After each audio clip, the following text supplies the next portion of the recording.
vamos a abordar este tema que cada cierto tiempo se vuelve bien interesante cuando hay eventos de menores. Y nada, aquí estamos dispuestos a responder sus preguntas. Gracias por la oportunidad y la invitación. Luis, decía ella Alcántara, discúlpame, decía ella Alcántara hace un rato algo que tiene sentido y es el hecho de que en ocasiones hay menores de edad que cometen actos delictivos, crímenes, que son sometidos a la justicia. Sabemos que van a tener una pena máxima de 5 años, no mayor de 2 años y medio, a mitad de pena lo sueltan y sin embargo el Código del Menor prohíbe dar a conocer a esta persona y que tal vez al cabo de 6 meses, al cabo de 2 o 3 años esa persona está compartiendo en cualquier escenario con nuestros hijos en una escuela, en la universidad, donde sea, y tal vez es una persona que tiene problemas que no ha logrado regenerarse por el hecho de haber estado detenida durante 2 años en un centro de corrección, por poner un ejemplo. O sea, ¿tú crees que ciertamente el Código del Menor debería ser en la República Dominicana un poco más abierto en cuanto a esa parte y no tan proteccionista del menor en perjuicio indirectamente de los demás menores que pudieran entonces estar en situación de riesgo? Bien, es una pregunta que hay que irse primero a los inicios del Código del Menor actual, porque nuestro código responde a los convenios internacionales sobre protección del menor que se han firmado y de los cuales la mayoría de los países son signatarios, a excepción de 2 o 3, como Estados Unidos, que tiene sus reservas, que los juzga como mayores, dependiendo de la madurez. Sin embargo, nosotros respondemos a la doctrina de protección integral, y es que los menores de edad no están dañados de completo, sino que pueden ser educados, no reeducados como pasa con los adultos. Los adultos sí están, vamos a decir, dañados y hay que reeducarlos. Sin embargo, el niño está en un proceso de construcción, de educación, y por eso se protege tanto la imagen. Te comento que la pena para casos de niños de adolescentes, porque no hay penas para niños, sino de adolescentes de 16 a 18 años, fue aumentada en el año 2013 a 8 años. Es la pena máxima. De 13 a 15, la pena máxima es 5 años, como comentaste. Sin embargo, existe también lo que es la privación de libertad condicional. Se cambia luego a una libertad condicional en su casa cuando han cumplido la mitad de la La mitad de la sanción, sanción, cuando se han portado Por bien. eso nunca duran los 5 años.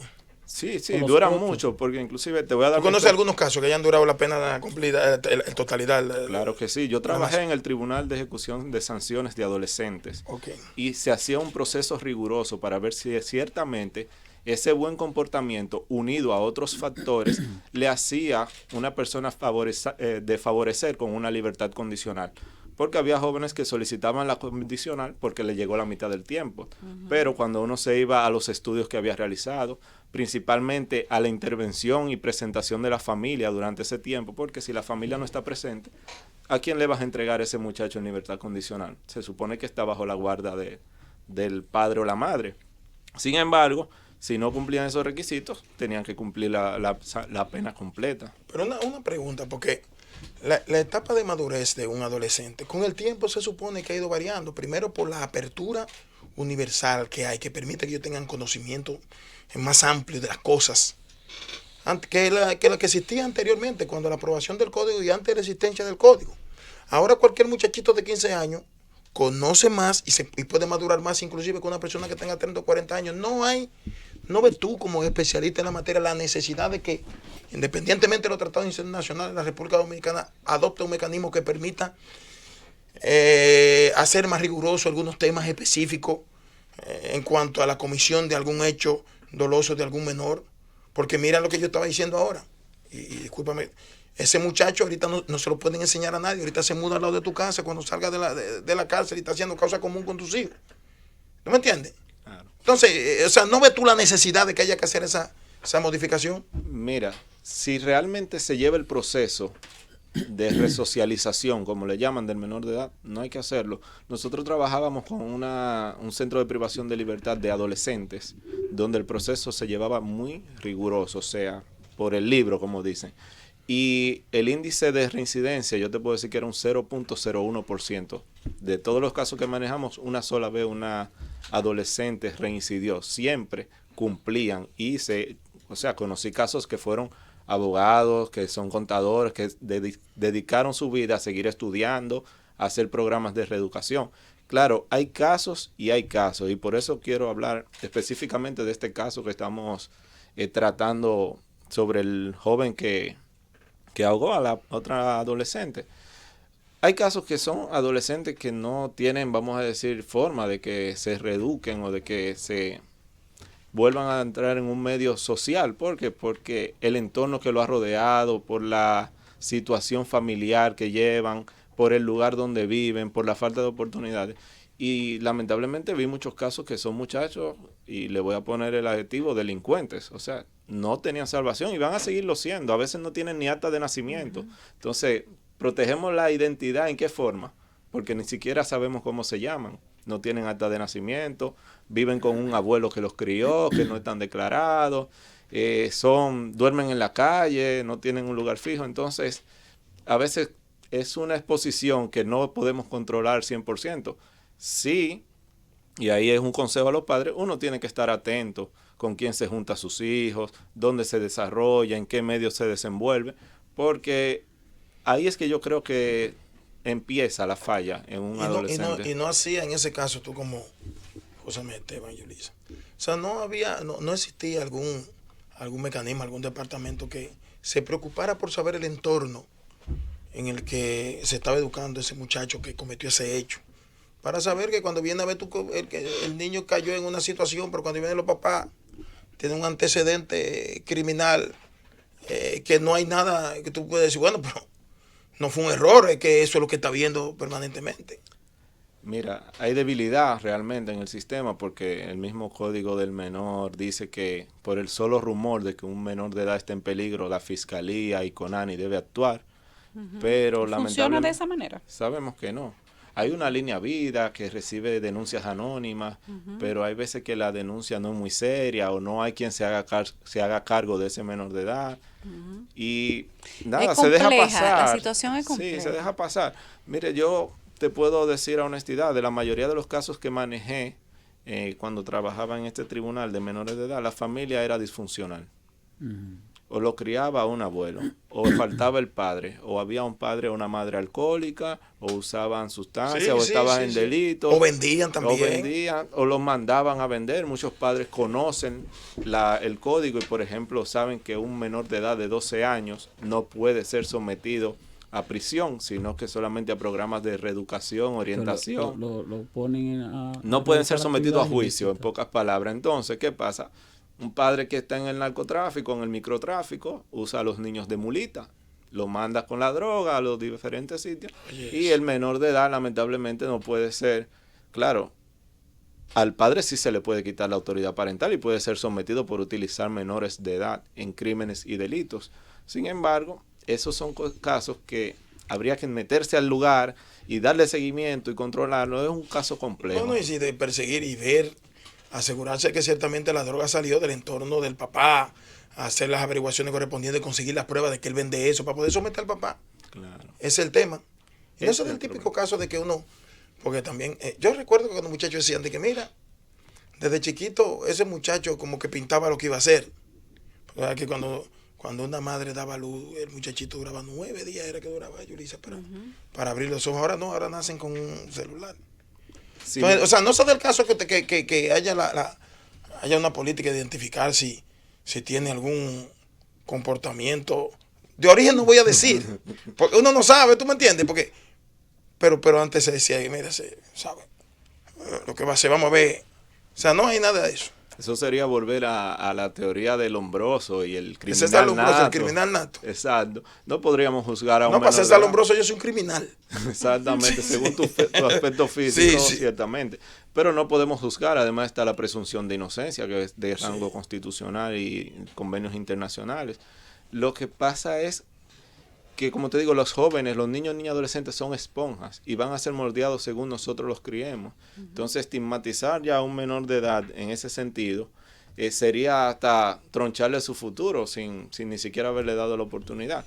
Sí entiendo, y es un punto o una materia pendiente, la Convención de los Derechos del Niño y tanto la Ley 136, que es la que nos rige a nosotros, que está acorde a la Convención, establece que la familia, el Estado y la sociedad son los responsables de la educación de los niños. Entonces, yo siempre pongo el ejemplo de que antes uno en el barrio hacía un desorden y el vecino te daba tu pera o te corregía y te mandaba para tu casa. Y allá después venía tu padre y te preguntaban, ¿qué fue lo que hiciste? Ah, pues te castigo de nuevo. Pela, sí. Esa era la participación de la sociedad. El Estado también tenía que hacer las políticas públicas para que los niños, niñas y adolescentes no estén delinquiendo, las clases, las escuelas públicas para que tengan una educación de calidad, los talleres de artes y oficios. Y la sociedad en general debe velar por los niños, niñas y adolescentes, la familia principalmente.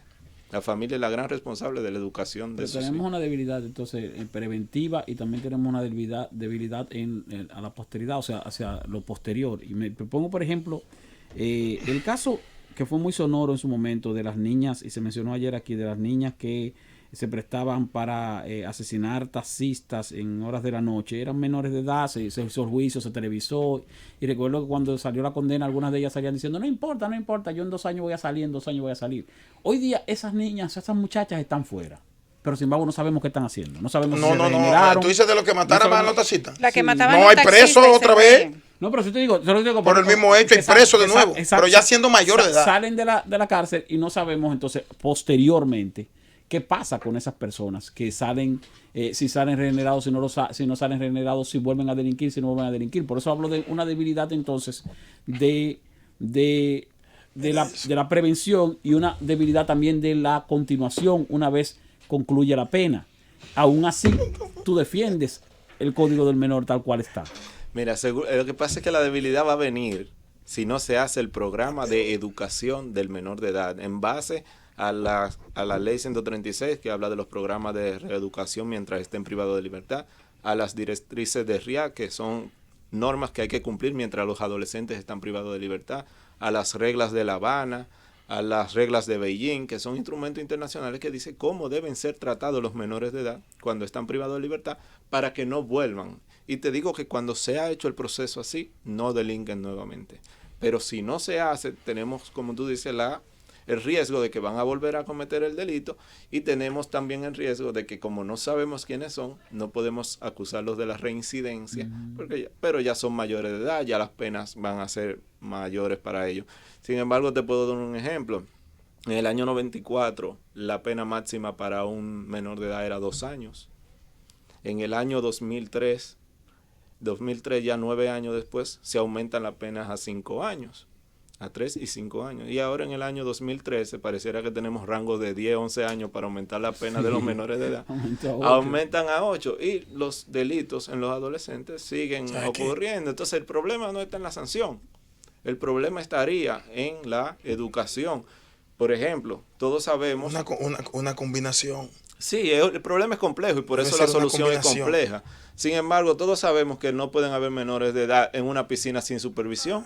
Sí. Entonces, mira la situación de ayer. Yo me preguntaba cuando veía el video, ¿y dónde está el salvavidas? Exactamente. ¿Dónde están los padres que están supervisando Todos la esos situación? muchachos estaban solos. Y fíjate que había mucho, que la piscina se veía parcialmente llena. Entonces, ¿Qué podría suceder en ese caso, Luis? Para la falta de supervisión. En ese caso, ¿podría hablarse de sanción para los padres de ese menor? Para los padres de la niña yo creo que no sería ni necesario, porque al que se le muere una hija no necesita ninguna sanción adicional. Pero en adición a eso, ¿cómo se ventilaría ese caso en un tribunal? Una acusación de homicidio, de asesinato. De asesinato. Y la pena podría ser, de acuerdo a lo que se ve en el video, máximo 8 años. 8 años es la pena máxima que podría ponérsele a ese menor de edad. Y hay sanciones para los padres. Lo que pasa es que no son muy conocidas porque están en el artículo 386 y no es siguiente. lo común que le pongan la sanción a los padres, lamentablemente. Hay que proceso penal, pero hay muchas sanciones. Te digo, hay sanciones por dejar a menores de edad en sala de billar. Está en la ley 136-03 y bueno, no se aplica. Está la sanción de no supervisar aquí hubo a los una menores. época, ¿ustedes recuerdan la época de Rosagna Reyes? Correcto. Señores, Rosagna Reyes era un cuco. Las discotecas, las redadas en los papás le decían a los muchachos, cuídate que la fiscal no te agarre. Eso se perdió. Pero hubo un momento en el que los padres sentían temor de que la fiscal llegara a los centros de entretenimiento nocturno y fuera de las 12 de la noche hubiera niños menores de edad. Sin embargo, ya de eso ni se habla. ¿sería necesario volver a darle cuerpo a algún tipo de figura del Ministerio Público como la que tenía Rosana Reyes en su momento, que era un cuco? No se puede decir de otra manera. Creo que muchos de mi generación todavía recuerdan cuando los papás mencionaban a la magistrada Rosana Reyes, mi amiga, por cierto.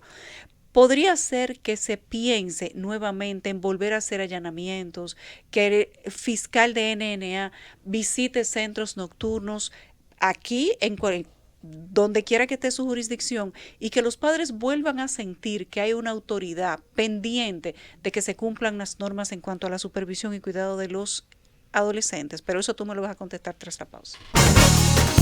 El gobierno de la tarde.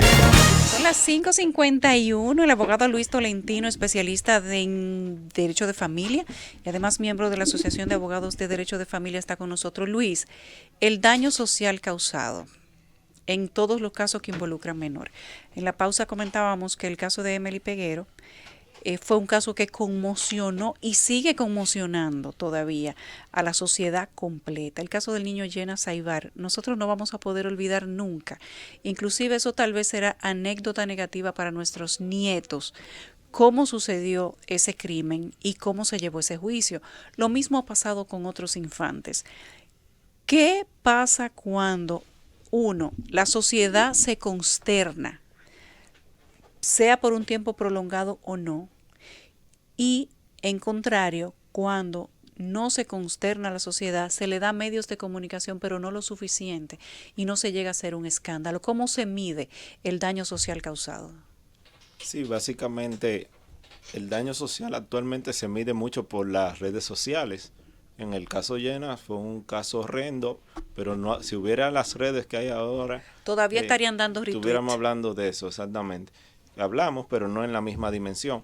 Y en una decisión de la Suprema Corte de Justicia, por eso vieron que no aplicó en el caso Jenna Saibar, decía que no solamente la libertad condicional aplicaba en los casos donde el buen comportamiento y el aporte que había hecho a los reclusos durante la privación de libertad, sino que también tenía que medirse el daño social causado y la consternación tanto social como familiar, porque todavía quedaba ese dolor, y todavía queda ese dolor en el caso, por ejemplo, Jenna Saibar, o en el caso de Emily Peguero. Uno habla de ese tema y no puede evitar sentir un poquito la conmoción. De conmoción y hasta cierto punto rabia. Inclusive yo veía el video ayer y yo le decía a la esposa mía, fuera mi hija y no sé si estuviéramos hablando de justicia, porque uno como que siente esa situación. Y es un asunto de violencia. Todo el que ha visto el video, ese video lo mandaron en el grupo de mi familia también, y uno de los miembros del chat dijo, el único comentario que hizo: si fuera hija mía, a los 45 minutos de yo ver el video, ya yo lo habría matado. Un papá joven de 30 y pico de años, pero esa es la sensación que le causa de conmoción al imaginarse que esa podría ser su hija, porque ciertamente fue un acto abusivo. Correcto. Y se evidencia en el video, pero 8 años sería suficiente para una persona que mata de manera deliberada, según lo que se ve en el video, a otro niño, a otro adolescente. Con ese tiempo se remedia la condición mental y emocional de una persona que asesina a otra. Bueno, los estudios y la teoría dicen que sí. 8 años dirían que es excesivo. Este es de los países que más alto lo tiene, las sanciones a los adolescentes. Sin embargo, hay que ver es la debilidad en el programa de educación y reinserción social. Okay. Ahí es que tenemos que centrarnos. Porque aunque 16 años ya el daño puede estar muy fijado en un adolescente. Porque también va a haber que verificar qué tanto daño tiene y cuándo comenzó. ¿Quieres que te diga? Hay casos y casos, o sea, pero la mayoría de los menores de edad, de los adolescentes, no están dañados en su totalidad. Por eso es que los convenios internacionales que promueve UNICEF, te acabo de explicar el tema especial, específicamente ese. ¿De dónde viene la actitud del muchacho? Entonces, o sea, ¿tú te crees que ese muchacho sale en 8 años? Mira, en el año 2012 fue que Danilo Medina ganó las elecciones, ¿verdad? Correcto. Y ahora va a cumplir el año que viene 8 años. Eso parece que fue ahorita. O sea, 8 años como que tan poca cosa para el arrebatamiento de una vida inocente. De alguien que yo estoy convencido por el comportamiento de su entorno que va a salir de ahí más agresivo. O sea, ¿quién va a ayudar a que él pueda reinsertarse socialmente? El papá y la mamá que sale de la iglesia y ay, se me escapó el muchacho de la iglesia y cometió ese error. Porque no es en la iglesia que están. Entonces, hay cosas que hay que revisar, ¿eh? Y esas son de las cosas que hay que revisar. Y mira, el temor, José Luis no está aquí, siempre tenemos discusiones sobre el tema. Yo creo en los estados legalistas, en que hay cosas obligatoriamente que nuestros códigos tienen que tener insertada en el que se especifique que algún tipo de hecho de gravedad tal no tenga posibilidad de recibir ni libertad condicional ni benevolencia judicial para que pueda salir en un tiempo menos que el que le pueda dictar un tribunal. Ahorita ese muchacho dice que supuestamente se comporta bien en la calle, cuando yo una vez en 4 años que pasa de una vez, está en la calle. ¿Tú entiendes dónde está el tema? Y mira vuelve y lo hace. Mira cómo tú reaccionas, que una persona profesional y se te nota que eres bien decente. Mira lo que dice Yulisa, un padre. Oye, un padre en esa situación. Tú dices, bueno, una actitud violenta del papá, reacción frente al tema del arrebatamiento sin ningún tipo de justificación de un hijo. Tú dices, bueno, está delinquiendo, está malo, mató a la policía. Tú dices, bueno, resignación. Entonces, yo conozco uno que me dijo que se lo comía con yuca para no comerse. Es fácil hablar de resignación cuando no es la hija tuya. No le tocaba. O sea, ¿qué estarán pensando los papás de esa muchacha? No, es que como hemos hablado y hemos estado abordando, hay casos y casos. Por ejemplo, ese caso es bien difícil, es bien complejo. Ese comportamiento de ese adolescente no parece que fue de la noche a la mañana o de un arrebato pasional, no. Pero además antes de esa niña tenía otra niña pequeñita que también iba a lanzarse a la piscina con ellos, se lanzó a la piscina con ella y la mamá fue y se la quitó. O sea, no ocurrió, pero te deja la mente volar y pensar que también pudo haber ocurrido con la niña más pequeña. Claro, y se daba mucho también, tengo un tiempo separado del área, pero sí recuerdo que para unirse a bandas, a lo que le llaman naciones, sí. Y eso, las pandillas, exacto, los retos eran hacer tipo de esos actos delictivos. O sea, matar a una gente. Matar a una gente. Crimen para poder entrar a la pandilla. Luego se creó la división antipandilla de la policía para atender lo que eran los ninis, los que ni estudian ni trabajan. Existía ese tipo de... O sea, yo le he escuchado mencionar y todo eso, pero... ¿Las pandillas? Sí, no, las pandillas sí, claro, lógicamente, pero que tuvieran obligatoriamente que cumplir con un reto de esa naturaleza para tú ser asimilado en una tipo de... Correctamente, eso existía y llegué a ver casos que se daban que el joven no es que era un delincuente en sí, sino que el reto que le tocó para ingresar a la pandilla o para ser parte del era grupo cometer un crimen. De amigos era cometer tal o cual crimen. Y lo llegué a ver, esos casos pasaron por mis manos. Vamos a hablar con la gente al regreso de la pausa, Luis, brevemente, para que la gente te pregunte cualquier tipo de inquietud que tenga sobre el derecho de familia, sobre el Código del Menor y sobre casos que conozcan, que también vinculen a crímenes de menores o que quien lo haya cometido sea un menor de edad, para también verificar con Luis cuál podría ser la sanción.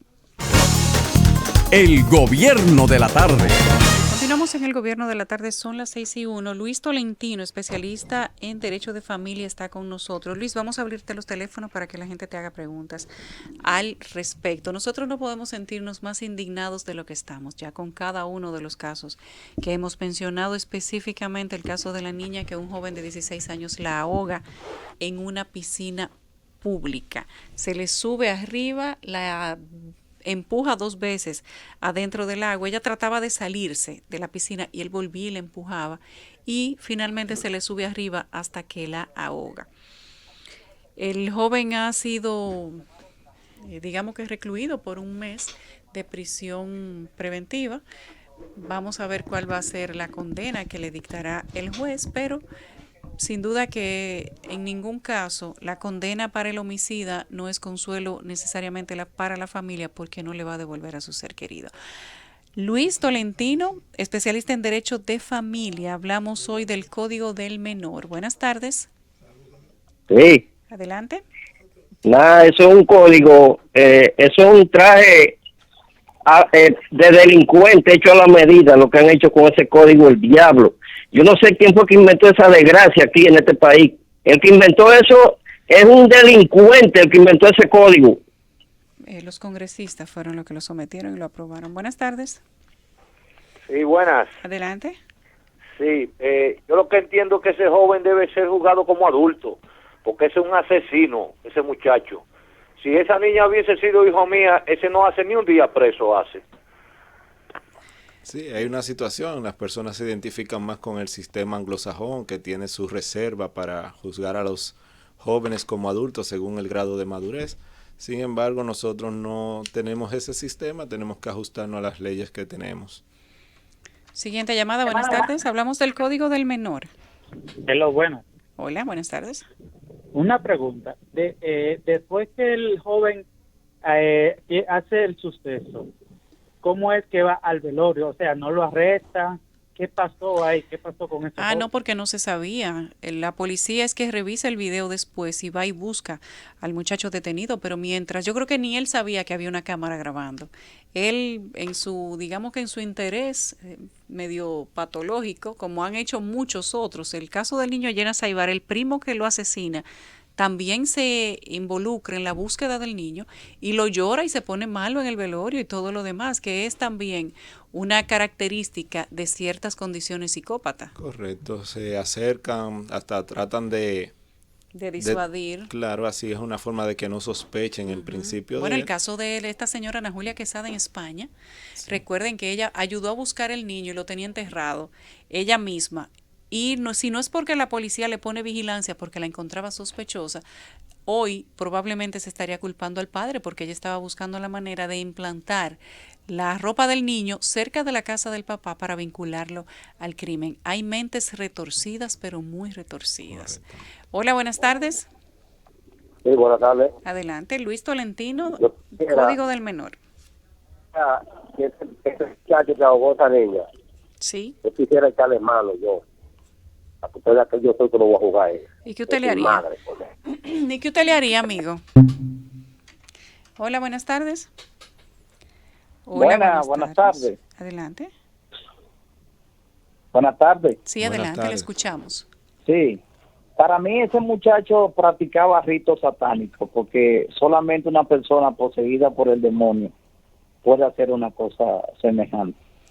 Es decir, para mí eso no es normal. No, de que no es normal, eso sí es seguro. Sí, recordarles también a los escuchas de este programa que el tomar la justicia por sus manos también lo convierte en personas similares al hecho que ha cometido este adolescente. También lo convierte en criminales. Porque lo convierte en criminales, claro, en sus condiciones distintas, pero no deja de ser un crimen o un delito. Entonces a veces tenemos que pensar bien lo que estamos diciendo, o sea, en el momento de rabia, de ira, hasta de un cierto odio, pensamos muchas cosas, pero hay que a veces dejar que también la justicia se encargue. Hay varios tipos de justicia. Pero hay cosas que adentro de la cárcel se arreglan también. Muchísimas cosas.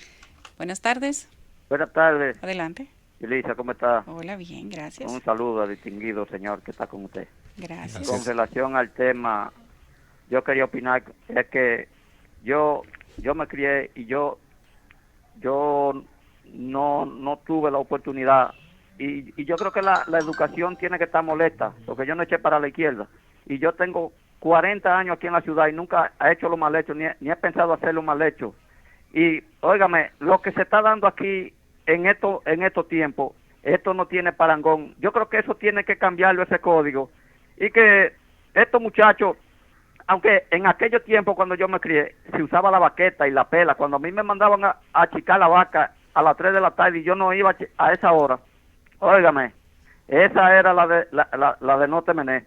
Entonces yo creo que esos son esa situación que se dan con esa gente que cometen esa fechoría es porque vienen del hogar, que no le dan educación, no le dan su pela a los muchachos cuando lo ven que llegan raros a la casa. Y pero ven acá, yo te hallo extraño a ti, ¿qué es lo que te pasa a ti, muchacho? Lo ponen en su puesto, y si no, porque aquí hay muchas madres y muchos padres que han criado sus hijos solitarios así. Óigame, pero cuando tienen su vivienda y la han tenido que vender porque se han metido en la calle, en la esquina, en la droga, y han tenido los viejos que han abandonado la casa. Así es. Última llamada, buenas tardes.